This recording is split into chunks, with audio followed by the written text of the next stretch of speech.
পরিশ্রমের কাজ করতে করতে আপনার জোহরে রক্ত হয়ে যাবে। এখন আল্লাহ আপনারে বলে নাই যে তুমি হজ করতে করতে এত ক্লান্ত হয়ে গেছো বিদায় জোহরের নামাজ না পড়লেও হবে।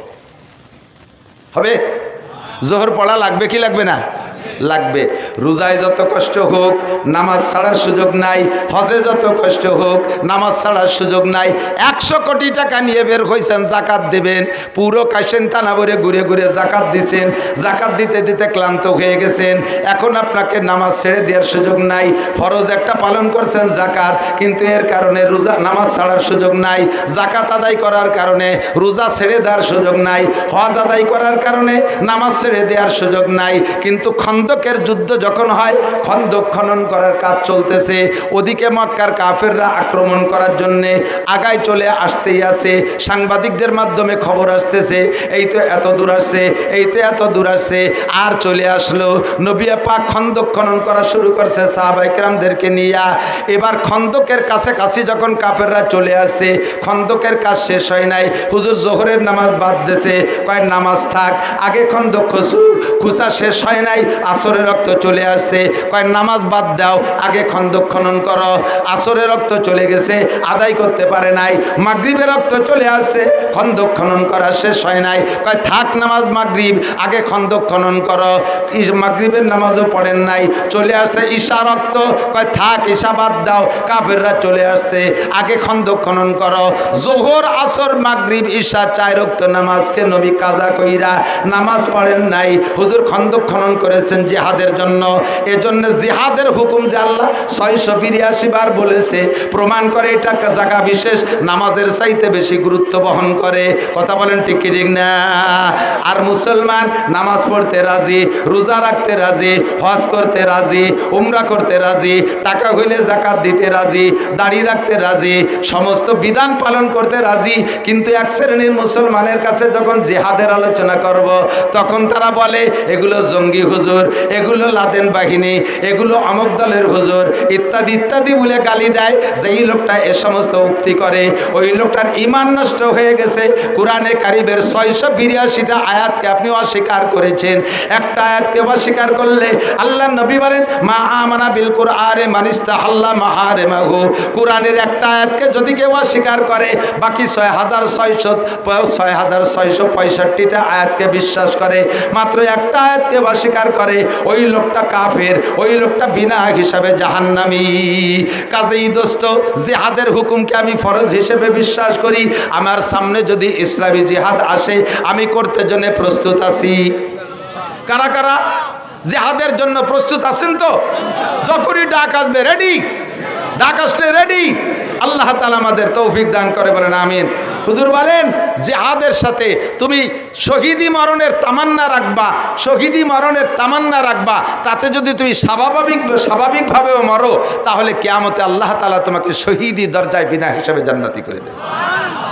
বলতে যে কথা চলে আসছি অনেক দূরে, মূল কথা হলো এমন করে জরুরি বিষয়ের ভিতরে একটা কথাকে আল্লাহ তাআলা বারবার বলেছেন 332 বার। শব্দটা কোরআনের মধ্যে 332 বার আছে। সেই শব্দটা হলো কুল। শব্দটা কি? কোরআন শরীফে কুল শব্দ দেখছেন না? যারা পড়তে পারেন তারা বলেন। একেবারে ওই শেষ পাশে শুরুরই শেষ সূরার নাম কি? সূরা নাস। ওর শুরুতে কি? কুল আউযু বিরাব্বিন নাস। তার আগেরটা কুল আউযু বিরাব্বিল ফালাক। সে জায়গায় কুল আছে না নাই? তার আগেরটা কুল হুয়াল্লাহু আহাদ। তার দুইটা আগে কুল ইয়া আইয়ুহাল কাফিরুন। পরপর এক জায়গায় দেই 4 কুল, ঠিক না? যদি কোনো ব্যক্তি, একটা আমল বলে দেয়, দিক টাকান, যদি কোনো ব্যক্তি 5 ওয়াক্ত নামাজের পরে 4 কুল পইড়া হাতে ফুক নিয়ে সারা গায়ে মালিশ করে, আল্লাহ তাআলা ওই লোকটাকে জিন, পরি, মানব, দানব, জাদু, টুনা সকল প্রকার ক্ষতির থেকে আল্লাহ তাআলা তাকে হেফাজত করে। দুনিয়ায় সবচাইতে বড় কবিরাজি হলো ফালাক আর নাস। নবী আলাইহিস সালাতু ওয়াস সালামকে লবিদ ইবনে আসাম জাদু করছে, খেজুরের খুসার ভিতরে জাদু কইরা সুতোতে 11টা গিরে দিয়া ওর ভিতরে মন্তর পড়ে গিরে দিয়ে খেজুরের ভিতর খেজুরের সিল্কের ভিতরে পেঁচাইয়া এরপরে একটা ইন্দারা কূপের নিচেই নিয়ে ডুবোই যাইয়া একটা পাথর পর রেখে আর একটা পাথর চাপা দিয়ে রেখে আসছে। এরপরের থেকে নবী আলাইহিস সালাতু ওয়াস সালাম পাগল পাগল ভাব, উন্মাদ ভাব, কি বলেন তা মনে থাকে না, খাইয়ে কয় খাই নেই, না খেয়ে কয় খাইছি, এরকম এলোমেলো বলা শুরু করছে। 1 মাস পর্যন্ত এই অবস্থা। এই অবস্থার ভিতরে হুজুর ঘুমাই গেছেন।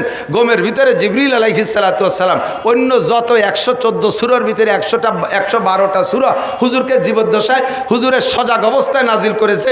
আর ফালাক আর নাস পেয়েছেন হুজুর স্বপ্নে এসে জিবরিল আলাইহিস সালাতু ওয়াস সালাম বলতেছেন, হুজুর আপনার এই অবস্থা কেন? হুজুর কয় তা তো বুঝি না।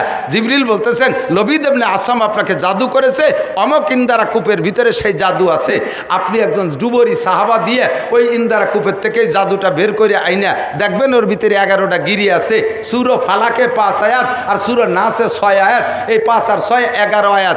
এই 11 আয়াত পড়িয়া 11টা গিরে খুলে ফু দিয়ে জাদুটাকে নষ্ট করে দেবেন, এরপর ওটাকে পোড়াই ফেলবেন। আর দুনিয়ায় যত জাদুটুনা হোক না কেন ফালাক আর নাস পড়ে ঝাড়ফুঁক করলে আল্লাহর রহমতে সব সুস্থ হয়ে যাবে। আর কুলহু সূরার ফজিলত একটু বলে নেই, যদি কোনো ব্যক্তি একবার সূরা ইখলাস পড়ে 10 পারা কোরআন শরীফ পড়ার সওয়াব, 3 বার পড়লে 1 খতম, শুধু 3 বার কুলহু সূরা পড়লে 1 খতমের সওয়াব। এই ভাইয়া দিক তাকান, আমরা অল্প সময়ের ভিতরে বেশি নেকি পাবো কিভাবে, সেই সিস্টেমের দিকে আমি আগাবো ইনশাআল্লাহ। অল্প সময়ের ভিতরে কোরআন শরীফ পড়তে পারেন সবাই? কি পারেন? সবাই কি পারেন? পুরো 30 পারা কোরআন শরীফ দেখে পড়ার ক্ষমতা এর ভিতরে 90% পাবলিকের নাই, কথা বলেন ঠিক না? আর সাধারণ পাবলিক যাদের 10%-এর মধ্যে কোরআন শরীফ পড়তে পারেন তারা শুদ্ধ করে পড়তে পারেন না। যা পড়েন সেই আদিকালে সুলোর ফিটি মাসা শিখে কাছে পড়া শিখছেন, মসজিদে যাই এত বড় লম্বা সিপার আনাকুম উনকুম দিয়ে পড়া শিখছেন, তা শুদ্ধ না। কুলহু সূরাটা একটু আমার সাথে একবার যদি পড়েন আর 3 বার যদি আপনি রেগুলার পড়েন তাহলে আপনার আমল নামায় 1 খতম করে কোরআন শরীফ পড়ার সওয়াব নেকি লিখে দেওয়া হবে। পড়তে পারবেন না ইনশাআল্লাহ? মানুষ মারা গেলে তার জন্য সবচাইতে সহজ সওয়াব রেসানির পদ্ধতি 3 কুলহু। 3 কুলহু পড়ে নিয়ত করলে হাত উঠে মুনাজাত করা লাগে না। প্রত্যেকদিন আব্বার জন্য 1 খতম কোরআন শরীফ পাঠায় দিতে পারেন। কবরের কাছে দাঁড়ায় পড়বেন কুলহু আল্লাহু আহাদ আল্লাহু সামাদ লাম ইয়ালিদ ওয়া লাম ইউলাদ ওয়া লাম ইয়াকুল লাহু কুফুওয়ান আহাদ। মনে মনে নিয়ত রাখবেন আমার আব্বা পাবে। যদিও ওই অজ্ঞানী বিজ্ঞানীরা আমাদের এ নিয়ে ক্রিটিসাইজ করে যে কবরে তোমার আব্বার এই যে নেকি যাবে কুলহু সূরার নেকি, ওতে কোনো তো হুটো দরজা জালনা টালনা রাখুন, ডোয়ে কোন ভাগ দিয়ে। তো তারে আমরা বলবো, এদিক টাকান, তাকে আমরা জবাব দেব, তোর মোবাইলের মধ্যে টাকা ঢোকে যে হুটোই দিয়ে আমার আব্বার কবরও এই 3 কুলহু সোয়াব ঢোকে সেই হুটোই দিয়ে। চট্টগ্রামের থেকে টাকা পাঠাইলে বিকাশে আপনার এই কাশিয়ানির মোবাইলের মধ্যে ঢোকে কি ঢোকে না?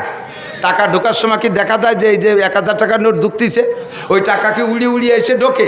যদি টাকা আকাশ দিয়ে উড়িয়ে এসে মোবাইলের মধ্যে ঢুকতো তাহলে 100 টাকা পাতাম না, পথে ফুটিয়ে জাল ফাইতে তো জালে বাদাইয়া ভেসাল ভাইতে টাকা রেখে দিত। ঠিক না? কয় চট্টগ্রাম আর পৃথিবীর যেখানতেই আমার মোবাইলে আমেরিকা থেকে টাকা আসে, সৌদি আরবে থেকে, এই টাকা মোবাইলের মধ্যে ঢোকে কোন ভাগ দিয়ে? তোর একটুকু একটা মাথা, বিলের মাথার মতো একটা মাথা, ওর মধ্যে ভটাকখানি গিলু, তাই দিয়ে যদি তুই এমন আবিষ্কার করতে পারিস যে পৃথিবীর যে প্রান্ত থেকে টাকা পাঠাক তোর মোবাইলের মধ্যে ঢোকে, তাহলে আমার আল্লাহর সিস্টেম কুদরত তার চেয়ে 1000 গুণ বেশি পাওয়ারওয়ালা। আমার বাপের আমল নামে আমি পৃথিবীর যে জায়গা বসে কুলহু সূরা পড়বো ওই জায়গা কবরের মধ্যে ঢুকতে কোনো জানলা কাটা লাগে না, কোনো ফুটো দরজা লাগে না, আল্লাহ তাআলা পৌঁছে দিতে পারে কি পারে না? 3 কুলহু পড়লে অনায়াসে পৌঁছে যাবে, সর্বশ্রেষ্ঠ ইসালে সওয়াবের পদ্ধতি। তো এমন করে কুল কোরআন শরীফের ভিতরে আছে 332 বার। কয়বার? এ ভাই এদিক, কয়বার? 332 বার। কুল শব্দের অর্থ হলো বলো। কুল মানে কপলাম পেশ, কুল মানে বলো, আর কাপলাম পেশ কুল মানে খাও। কপলাম পেশ কুল মানে বলো, কাপলাম পেশ কুল মানে খাও। বাংলা আপনারা আরবিতে উচ্চারণ পার্থক্য করে করতে পারেন না বিদায় অনেকের নামাজ নষ্ট হয়ে যাচ্ছে। একটু পরে বলি। তো এই কুল মানে বলো, বলতে বলে আল্লাহ পাক রব্বুল আলামিন বলতেছেন, নবীকে বলতেছেন তাদের কাছে জিজ্ঞাসা করো, কুল হাল ইয়াস্তাবিল্লাযীনা ইয়ালামুনা ওয়াল্লাযীনা লা ইয়ালামুন। হে নবী, উম্মতের কাছে জিজ্ঞাসা করো, জাননেওয়ালা মানুষ আর না জাননেওয়ালা মানুষ, শিক্ষিত মানুষ আর মূর্খ মানুষ কোনোদিন কি সমান হইতে পারে? আপনারা জবাব দেন, কি বলেন? পারে। আপনারা জবাব দেন আর না দেন, আল্লাহ পাক জবাব দিয়ে দিয়েছেন। আল্লাহ ইয়ারফাইল্লাহুল্লাযীনা আমানু মিনকুম ওয়াল্লাযীনা উতুল ইলমা দারাজাত। জাননেওয়ালা মানুষের মর্যাদা না জাননেওয়ালা মানুষের সামনে। আরে শিক্ষিত মানুষের মর্যাদা অশিক্ষিত মানুষের সামনে কেমন? কয় মরা মানুষের সামনে জীবিত মানুষের মর্যাদা যেমন, অন্ধ মানুষের সামনে চক্ষু বিশিষ্ট মানুষের মর্যাদা যেমন। হাল ইয়াস্তাবিল আমা ওয়াল বাসির, চোখওয়ালা আর অন্ধ মানুষ কখনো সমান হতে পারে না। আর জীবিত মানুষ আর মরা মানুষ কোনোদিনও যেমন সমান হইতে পারে না। মূর্খ মানুষ আর অশিক্ষিত মানুষ, মূর্খ মানুষ আর শিক্ষিত মানুষ কোনোদিনও সমান হইতে পারে না।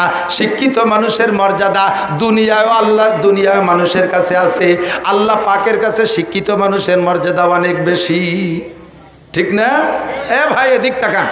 একজন শিক্ষিত মানুষের শারীরিক পরিশ্রম কম, কিন্তু তার শিক্ষার মর্যাদায় কর্মস্থলে তার চাকরির বেতন অনেক বেশি। ঠিক না? এক ইন্ডাস্ট্রিতে চাকরি করে একজনের বেতন 3000। এখন 3000 টাকার যুগ নাই, এ ওয়াজ শুরু হচ্ছে 3000 টাকার আমলেতে। একজন মূর্খ অশিক্ষিত মানুষের বেতন 10,000 টাকা। ডিউটি তার কি? সকাল 8টা থেকে রাত 8টা পর্যন্ত কুলিগিরি করবে। ওই কোম্পানিতে যে প্রোডাক্ট তৈরি হচ্ছে ওইটা মাথায় করে নিয়ে লোড আনলোড করে। সারাদিন বইরে বোঝা বইতে বইতে রাতের বেলা যখন বাড়ি যায় বোঝা যায় না মানুষ না একটা ভূত আইছে। আর যদি আলকাতরা কোম্পানিতে চাকরি হয়, লোকটা যদি মোটা সোটা বুড়িয়ালা হয়, রাতের বেলা আলকাতরা টিন মাথায় আসছে, একটা ফুটো টিন নিতে মাথায় দিয়ে চেঁচায় পড়িয়ে সারা গা বেশি কালা হয়ে গেছে। রাতের বেলায় বাসায় গেলে স্ত্রী বুঝতে পারে না স্বামী এসে না আলকাতরার বেড়ে লাইছে। দুয়াই মুসাই কিরাসিন তেল যে না হয় দুয়াইয়ে পরে আতর দিয়ে ঘরে উঠোনো লাগে। ঠিক না? পরিশ্রম তার কি পরিমাণ, বেতন তার 10,000। ওই কোম্পানিতে চাকরি করে আর একটা লোক হুইল চেয়ারে বসে, এসি গাড়িতে আসে, বাথরুমেও তার এসি, সব জায়গা তার এসি, তার অফিস রুমে এসি, সর কোম্পানির পক্ষ থেকে দামি দামি বাড়ি তারে দেশে সব কিছু ওকে। লোকটার ডিউটি হলো আইসে টেবিলি চেয়ারে বসবে, হাজিরে খাতায় সই করবে, অথবা পাঁচ দিয়ে হাজিরা দিয়া কিছুক্ষণ জিম ধরে থাকবে। খাদেম খুদ্দাম আছে 4-5টা, চা নাস্তা কেক কোক পাইপ পুইপ ইত্যাদি ফিল্টার খাওয়াইয়া কিছুক্ষণ বসায় রাখবে। জিম ধরে থেকে মাঝে মাঝে ইন্ডাস্ট্রিজের মধ্যে একটা গুল্লি দিয়ে চলে যায়। আই এম ভেরি উইক, আজকে বেশিক্ষণ থাকতে পারতেছি না। মাসে 3 দিন 4 দিন 5 দিন ডিউটি করে আর ভেরি উইক কে চলে যায়। মাসের 1 তারিখে 3 লাখ টাকা বেতন। এই যারা লেখাপড়া শুইস না, 7.5 পাস করে অটো একখান নিয়ে রাস্তায় নামিয়ে গেছো, নসিমনের ধাক্কা খাইয়ে খালের মধ্যে যে শীতে পড়ি দাও। লেখাপড়া বাদ দিয়ে খালি মোটর সাইকেল, কাজে লেখাপড়া করবো কি? সব জায়গা খালি বৈষম্য, চাকরি বাকরি দেয় না, ভোড়ালে শিখলে তাকে বলি লাভ কি? এটাও একটা কথা, এটা একটা বেকায়দা কথা না। তবে ভালো করে মনে রাখো, লেখাপড়া জাননেওয়ালা শিক্ষিত আর মূর্খর ভিতরে আকাশ পাতালের পার্থক্য। কথা বলেন ঠিক কি ঠিক না? আমরা ছোটবেলা পড়তাম, মন দিয়ে করো সবে বিদ্যা উপার্জন, সকল ধানের চেয়ে বিদ্যা মহাদান, এই দান নাহি কেউ নিতে পারে কেড়ে, যতই করি বেদান ততই যাবে বেড়ে। দুনিয়ার সব কিছু দিলে সাথে সাথে কমে যায়, আর দুনিয়ায় বিদ্যা যত দেবেন সঙ্গে সঙ্গে বাড়ে। বিদ্যা কোনোদিন বিদ্যানের থেকে কমিয়ে যায় না। ঠিক কি ঠিক না? এই ধন নাহি কেউ নিতে পারে কেড়ে, আরে টাকা পয়সা কেড়ে নিয়ে যেতে পারে, বিদ্যা কেড়ে নিয়ে যেতে পারে না। ভালো করে মন দিয়ে লেখাপড়া করো, একটু ভালো করে পড়ো, অত তাড়াতাড়ি ইনকাম করতে নেব না। আমি যারা স্কুল কলেজে পড়তেছে তাদেরকেই বলি, যারা বড় শিক্ষিত তারা চেয়ারে বসে 103 লাখ টাকা কামাই করে, আর যারা মূর্খ তারা 8 ঘন্টা সকাল থেকে নিয়ে রাত 8টা পর্যন্ত সেই মুটেগিরি কুলিগিরি করে মাত্র 10,000 টাকা কামাই করে। পার্থক্য কোথায়? এটা শিক্ষিত আর ওটা মূর্খ। কথা বলেন ঠিক কি ঠিক না? এখন জাগতিকভাবে আমরা মনে করি বিএমএ বিসিএস পাস করলে শিক্ষিত। আল্লাহ পাক রব্বুল আলামিন এই শিক্ষা বলে না। এটা দুনিয়ায় বেঁচে থাকার জন্য একটা উপকরণ, এটা ইনকাম করে খা, দুনিয়া কামাই করে খাওয়ার জন্য একটা ব্যবস্থা। মূল শিক্ষিত কাকে বলে? মূল শিক্ষিত কাকে বলে? নবী পাক বলেন, খায়রুকুম মান তাআল্লামাল কুরআন ওয়া আল্লামা। তোমাদের মধ্যে সবচাইতে বড় শিক্ষিত, তোমাদের মধ্যে সবচেয়ে বেশি দামি, তোমাদের মধ্যে সবচাইতে বেশি দামি ওই ব্যক্তি যে কোরআন শিক্ষা করে আর কোরআন শিক্ষা করে আর কোরআন শিক্ষা দেয়। এই দুই ব্যক্তির চাইতে দামি বিসিএস ক্যাডারও না, ডাক্তারও না, ইঞ্জিনিয়ারও না। কথা বলেন ঠিক কি ঠিক না? ও দোস্ত, জাননেওয়ালা আর না জাননেওয়ালার ভিতরে আকাশ পাতালের পার্থক্য। তৎকালীন বিশ্বের সবচাইতে বড় শিক্ষিত যারা ছিল তার ভিতরে 1 নম্বর ছিল মিস্টার আবু জাহেল। তার মূল নাম আমর ইবনে হিশাম, তার নাম আমর ইবনে হিশাম। তার উপাধি ছিল আবুল হেকাম। সারা পৃথিবীর শ্রেষ্ঠ শিক্ষিত দুইজনের মধ্যে একজন, তাই তার নাম ছিল আবুল হেকাম।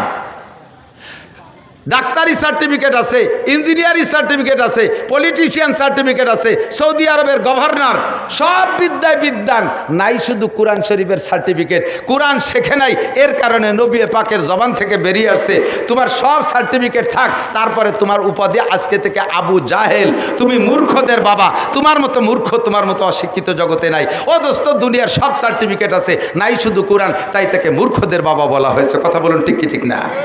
আমরা বাস্তবে দেখি, এদিকে আসেন। আল্লাহ রসুল সাল্লাল্লাহু আলাইহি ওয়াসাল্লাম বলেন, আমাদেরকে শিক্ষার দ্বারা দামি হতে হলে কোন শিক্ষা লাগবে? হুজুর বলেন, তলাবুল ইলমে ফরিদাতুন আলা কুল্লি মুসলিম। দ্বীনি ইলম শিক্ষা করা প্রত্যেকটা মুসলমান নরনারীর উপরে ফরজ। আমি চলে আসছি জায়গায়, আমার দিকে আসেন, একেবারে জায়গায় চলে আসেন। দোস্ত, আমাদের জিন্দেগিতে নবী আলাইহিস সালাতু ওয়াস সালামের আদর্শকে বাস্তবায়ন করা হলো আমাদের নৈতিক দায়িত্ব। ঠিক কি ঠিক না? আল্লাহু আকবার। হুজুর বলেন, মজলিসু ফিকহিন খায়রুম মিন ইবাদাতি সিত্তিনা সানা।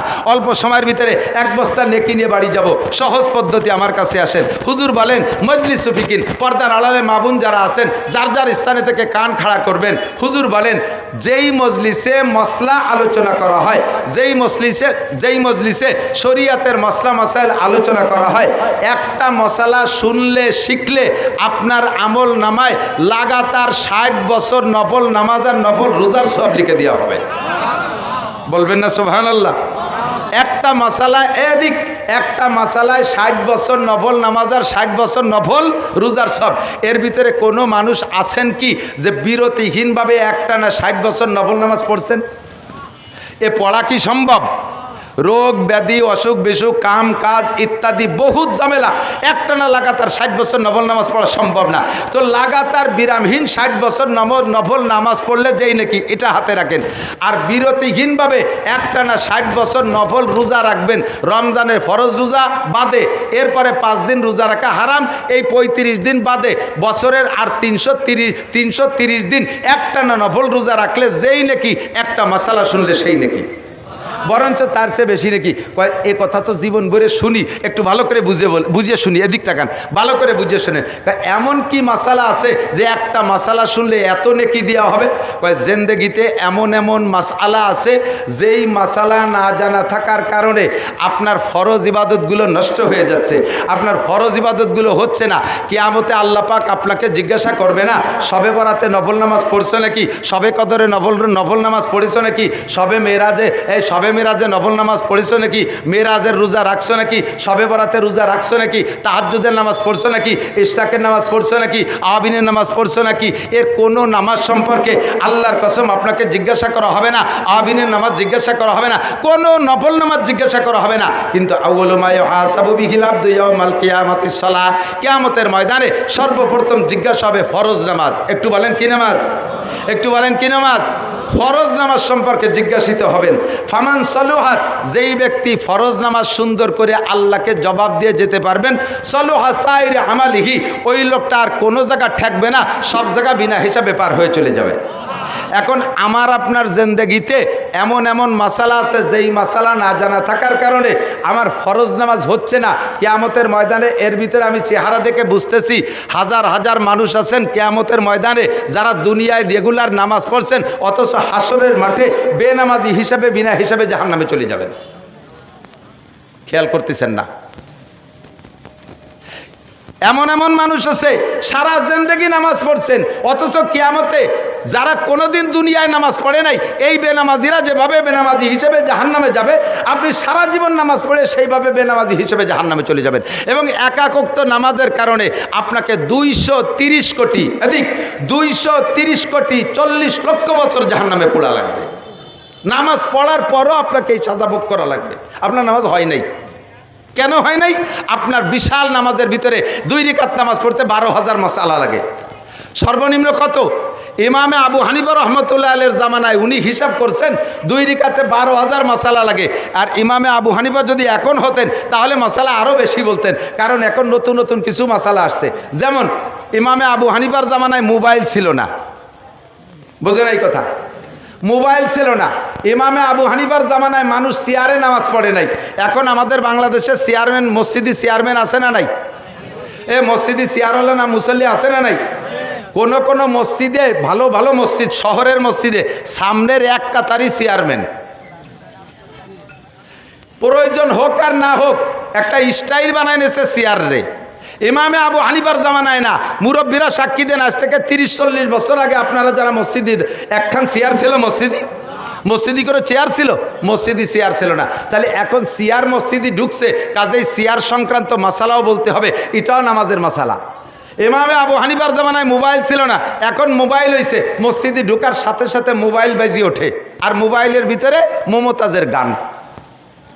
একদিকে ইমাম সাহেব কিরাত পড়ে আলহামদুলিল্লাহ রাব্বিল আলামিন, আর একদিকে মমতাজের গান মোবাইলে বাজে ওঠে, বুকটা ফাটিয়ে যায়।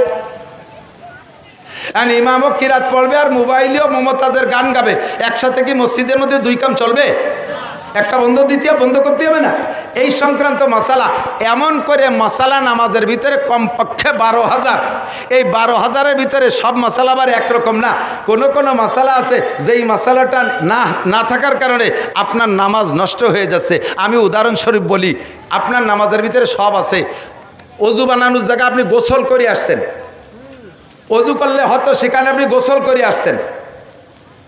এদিক সাধারণ আপনি মোটামুটি একটা পায়জামা পরে একটা গেঞ্জি গাইতে নামাজ পড়লেও হতো, আপনি সুন্নতি পায়জামা পরে জুব্বা একটা গায়ে দিয়েছেন সৌদি আরবের মতো 43 বন্ধের। টুপি মোটামুটি একটা মাথায় দিলেই হতো, তা পরে টুপির উপরে আবার তিনেন খেতে যে বাগড়ি একটা বাঁধছেন। সব কিছু ওকে, মোটামুটি জায়নামাজে নামাজ পড়লে হতো, সে জায়গায় 1 ইঞ্চি মখমলের সৌদি আরবের জায়নামাজ বিছাইছেন। তাহলে বাহ্যিক সবগুলো বড় দামি। এবার কায়দা মতো দাঁড়াইয়া প্রথম রেখাতে আলহামদুসুরো পড়ে সুরো বাকারা ভরে ফেলাইছেন 2.5 পারা। দ্বিতীয় রেখাতে আলহামদুসুরো পড়ে সুরো আল ইমরান পড়ে ফেলাইছেন তা ফিরাই বনে 2 পারা। তাহলে সব কিছু কত বড় বড়। ফাঁকে এই নামাজের ভিতরে ছোট্ট একটা মাসালা না জানা থাকার কারণে আপনার এত বড় বড় সব কিছু হওয়া সত্ত্বেও আপনার নামাজটা হয় নাই। এরকম একটা ছোট মাসালা জানা থাকতে পারে ওর ভিতরে। আমি একটু বলবো, গাড়ি কিনছেন মোটরসাইকেল 3.5 লাখ টাকা দিয়ে, দামি মোটা চায়, একেবারে ট্রাকের চাকার মতো চাকা আছে, এত বড় তার ট্যাঙ্কি আছে, তার সব কিছু আছে, ডবল সাইলেন্সার, সব কিছু তার সুন্দর। এই গাড়ির কোনো তা অভাব নাই, টাঙ্কি ভরা তেল আছে, পেট্রোল দিলে চলতো, অকটেন ঢুকাইছেন, নতুন মোবিল দিয়েছেন, সব কিছু ফার্স্ট ক্লাস ফার্স্ট। শুধুমাত্র চাকার ভিতরে হাওয়া ঢুকানোর জায়গায় যে ছোট্ট একটা বাল্ব টিউব, ওই বাল্ব টিউবটা নাই। গাড়ি চলবে? কতক্ষণ চলবে? আমার 45 লাখ টাকা দামের গাড়ি, ওর নিচে ইঞ্জিনের ভিতরে একটা পিন এক জায়গাতে পড়ে গেছে, হঠাৎ করে গাড়িটা বন্ধ হয়ে গেছে, আর চলে না। গাড়ির বডি আছে, চাকা আছে, স্যাসিস আছে, ইঞ্জিন আছে, সব কিছু ওকে আছে, শুধুমাত্র একটা পিন পড়ে গেছে, গাড়িটার ইঞ্জিন বন্ধ হয়ে গেছে, আর চলবে না। আরও সহজে বলি, আমার কৃষক বাবারা যারা আছেন, আগে যারা ক্ষেত খামার করছেন চাষবাস করে, ইদানিং তো সব চাষবাস হয়ে গেছে মেশিনই, পাওয়ার টিলার। আর আগে যারা গরু দিয়ে হাল চাষ করতেন, মনে আছে নাকি আপনাদের কথা? কৃষকরা আছেন কেউ এর ভিতরে? আমি হাল চাষ নিজে করছি, 3, 4, 5, 3 ক্লাস বাপের সাথে মাঠে হাল চড়ছি। আমার চাইতে লাঙ্গলের গুটি উঁচু ছিল, ধরিয়ে ঝুলিয়ে টাইনি ঠাইছি ধরে রাখতাম। লাঙ্গল ফাংশনে সব আমি জানি। লাঙ্গল চাষ করতে লাগে কি 2টে বড় গরু লাগে, বলদ গরু, আবাল গরু কয় আমাকে দিক। লাঙ্গল লাগে, জুমাইল লাগে। জুমাইল বানাইছেন শাল কাঠ দিয়া, লাঙ্গল বানাইছেন লোহা কাঠ দিয়া, স্টিচ সব কিছু সুন্দর করে বানাইছেন, ফাল বানাইছেন স্বর্ণ দিয়া, সব কিছু ওকে। লাঙ্গল বানাইতে যাইয়া ইস্টা লাঙ্গলের ভিতরে যে জায়গা ঢোকে, পিছন দিয়ে একখান খুঁটো দেওয়া লাগে, ওর নাম হলো ইস্তিয়া। মনে আছে নাকি? 2.5 লাখ টাকা দামের 2টে গরু আছে, সোনার লাঙ্গল আছে, শাল কাঠের তার লোহা কাঠের তার জুমাল, সব কিছু ওকে। শুধুমাত্র সেই পিছনের একখান খুঁটো ইস্তে নাই। আলচোষা যাবে? আলচোষা যাবে? সেম কোয়ালিটি আপনার নামাজের বড় বড় সব কিছু আছে, কিন্তু নামাজের ভিতরে একখান ইস্তে নাই, একটা বাল্ব টিউব পড়ে গেছে, আপনার নামাজের ইঞ্জিনের থেকে একটা পিন পড়ে গেছে, আপনার নামাজ বাতিল, আপনার নামাজ হবে না। এই নামাজে আপনি কিয়ামতে জান্নাতে যেতে পারবেন না। কাজেই কিয়ামতের ময়দানে যেহেতু আমাকে সবচাই সর্বপ্রথম জিজ্ঞাসা হবে নামাজের, আমার নামাজ সংক্রান্ত জরুরি মশালাগুলো শিখতে হবে। আমি এর কয়টা মশালা বলবো, শুনবেন, এদিক তাকান, শুনবেন, শিখবেন। আল্লাহু আকবার। নামাজ তৈরি হতে, নামাজ কমপ্লিট হতে, পূর্ণ হতে 13টা ফরজ লাগে। কয়টা? জোরে বলেন কয়টা? 13টা ফরজ লাগে। নাম্বার 1, 1 নম্বরে